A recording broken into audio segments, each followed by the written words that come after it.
Ei pessoal, bora lá! Hoje nós vamos falar de capital de giro. E aí vem um tanto de pergunta na minha cabeça, né? Cris, o capital de giro pode salvar a minha empresa? Cris, o capital de giro pode trazer algum problema para minha empresa? Pode me quebrar? Cris, eu posso fazer um financiamento para gerar um capital de giro para minha empresa? Cris.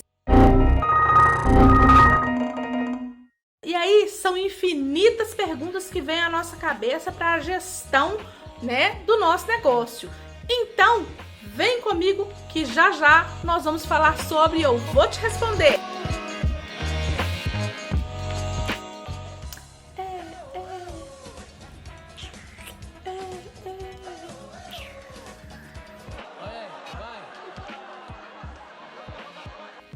Oi, seja muito bem-vindo ao nosso canal.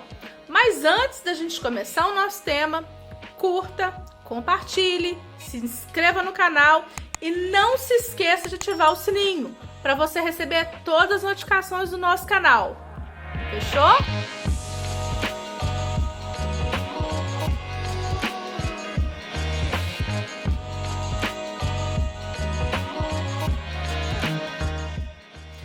Oi pessoal, então vamos lá falar de capital de giro. Mas antes, só um pequeno detalhe. Duas coisas são fundamentais para a sua empresa. A primeira delas é a rentabilidade, ou seja, qual o lucro que você tem sobre as suas vendas, serviço ou produto. E a segunda delas é o caixa, o que a gente chama de capital de giro. Então, o gerenciamento desse caixa, ele é fundamental para o resultado da sua empresa. E muitas vezes a gente gerencia mal esse caixa, a gente não acompanha diariamente esse caixa. E é aí onde a gente tem a grande maioria dos problemas nas organizações. Lembrando que o gerenciamento desse capital de giro pode salvar a sua empresa, tá bom? Então é fundamental a gente organizar e equilibrar as finanças para garantir a operação, principalmente na micro, pequena e média empresa. E muitas vezes a gente não se atenta a isso. A gente acha porque está vendendo, a gente tem um giro excelente, a gente está controlando o nosso caixa. E não é bem assim. Muitas vezes a gente precisa de recursos para melhorar a operação do nosso negócio.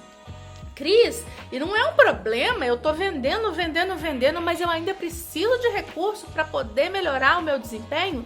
Não, gente, não é problema nenhum, tá? O fato é, aí a gente tem duas perspectivas. A primeira delas é, eu posso estar vendendo muito, tá vendendo bem, mas eu coloquei uma margem muito pequena no meu negócio. E aí, quando isso acontece, eu estou vendendo, mas a minha margem é pequena, eu não consigo ver prosperidade no meu negócio, eu não consigo ver o meu negócio deslanchar, e aí é um problema para mim, ok? Por um outro lado, quando essa minha margem é pequena, que foi o que eu falei, nós temos um outro aspecto, tá? Quando eu não controlo o meu caixa, eu estou vendendo, mas eu não controlo as minhas despesas, eu não controlo para onde esse dinheiro está indo, eu não controlo as contas bancárias.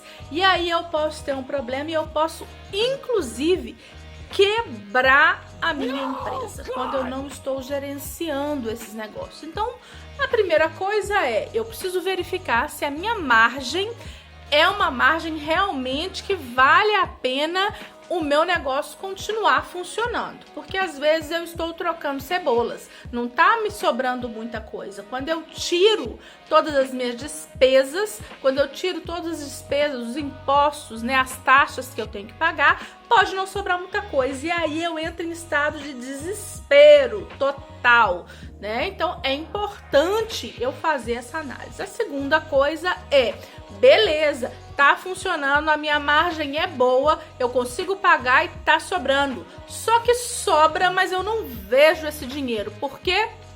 porque eu não estou controlando esse caixa. E é importante, quando isso acontece, eu preciso começar a enfiar de cabeça nesse meu negócio e não apenas deixar funcionários ou outros sócios fazer esse gerenciamento. É importante que esse capital de giro, né, funcione dentro da empresa, porque ele é essencial em qualquer tipo de negócio. Mas para empresa de pequeno porte, ele é assim indispensável. Por quê, gente? Porque é ele que vai permitir o pagamento sem atrasos aí das despesas do meu dia a dia, né, incluindo salários e impostos, né, compra de matéria-prima e outras despesas de manutenção, enfim, seguro, o que tiver aí para eu pagar. Então, esse capital de giro, ele é fundamental para as empresas, principalmente aí as empresas de pequeno porte, tá? Então, como, Cris, que eu vou ter uma boa gestão desse capital? Gente, vamos falar a realidade. O Brasil, ele é um dos países onde nós mais temos empreendedores no mundo, tá? Então, nós somos um país que mais tem volumes de empreendedores. Uhul! Massa isso! Realmente é muito legal. Mas também temos o recorde de índice de mortalidade de empresas. E aí é desastroso. De que nos adianta sermos tão bons em abrir as organizações e tão ruins em gerenciar essas empresas? Gente, e quando eu estou falando de empresa, eu vou puxar a orelha de vocês. Eu não estou falando de uma empresa necessariamente formalizada, tá? Mesmo que seja um MEI, eu não tô falando só disso não. Eu tô falando daquela dona que não tem um MEI ainda, mas que faz um biscoito para vender. Eu tô falando da manicure que vende a sua mão de obra e que é uma organização e que é uma empresa e precisa gerar o seu capital de giro. Ela precisa aprender a gerir esse capital, esse dinheiro que ela tá recebendo, porque aí chega no final do mês e não tá sobrando nada. Então, é desastroso quando a gente percebe que somos o país em que mais tem o número de empresas que morrem, né? Ou seja, estão falindo. Isso, gente, dados oficiais de empresas a partir do MEI, né? Microempreendedor individual, que tem um registro formalizado. Agora, se nós formos contar aquelas pessoas que empreendem e que ainda não formalizaram o seu negócio, isso ainda é muito maior, tá? E aí, a gente precisa estar, para gerenciar bem esse capital, a gente precisa estar ancorado aí, tá suportado num alicerce muito bem feito, muito bom. E aí nós vamos falar um pouquinho, gente, o que eu preciso fazer, Cris, então, para que isso dê certo? Primeira coisa, gerenciar o seu caixa, tá? É gerenciamento diário, gente, registro de entrada e de saída, de centavos. Não me interessa qual é o valor, você precisa gerenciar. Segundo ponto, controle bancário, tá? Acompanhamento de depósito, saldo, depósito, né, as entradas, as saídas, valores remanescentes na conta, centavo por centavo, ok? Terceiro ponto, controle das vendas. Tá? Eu preciso saber se essas vendas estão dentro da minha meta. Qual é a minha meta mensal? Divida ela por quantos dias úteis você tem no mês. Então você tem a sua meta diária e você precisa controlar essa meta. Beleza, bati a meta, cruzei os braços e tá tudo lindo? Não, a meta ela é para ser ultrapassada e não para ser batida, não para chegar no seu limite, parei. Vamos lá, vou te explicar. Vamos voltar lá. Lembra no período de aula, de escola, quando a gente estudava? O que acontece? A média para passar é 60. Claro que se você conseguir passar com 60 já é uma glória. Mas você queria passar com 60? Não, a sua meta era 60. Você gostaria de passar com 80, com 100, não era assim? Então, gente, põe na cabeça, você é empreendedor. A meta não é para ser batida, a meta é para ser superada, ok? E o quinto e último item, e não menos importante, controle de estoque, tá? Gente, não é controlar só quantidades, não. É saber o valor de cada item. Quanto eu tenho guardado em dinheiro de cada item dentro da minha empresa. Quanto isso custa para mim. Porque, gente, o empresário, precisa saber exatamente quanto dinheiro ele tem disponível, tá? E qual o valor aí, né? Se o valor que ele tem é suficiente para a manutenção do seu negócio. E isso daí que nós estamos falando, gente, é extremamente importante, porque se tiver algum desequilíbrio nesses aspectos, nós precisamos analisar e corrigi-lo, porque dá tempo de corrigir, né? Agora, se você deixar isso postergando, pode chegar uma hora que o seu capital de giro vai quebrar a sua empresa, tá? Por um outro lado, gente, quando a gente fala de empréstimos bancários, eu posso fazer? Pode.